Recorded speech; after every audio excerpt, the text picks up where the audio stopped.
Frontline Defense is a standalone mini-game of Ocean Crisis. First, set up the map. All players in the game form the Ocean Defense team.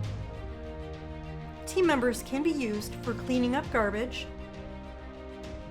or performing eco movements.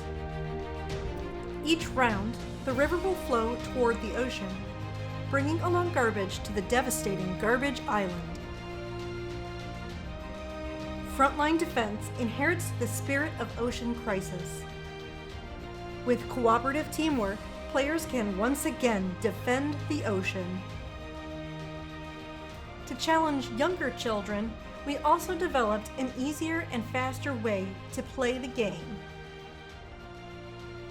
Garbage cleanup and eco movement. Together we can defend the ocean front line.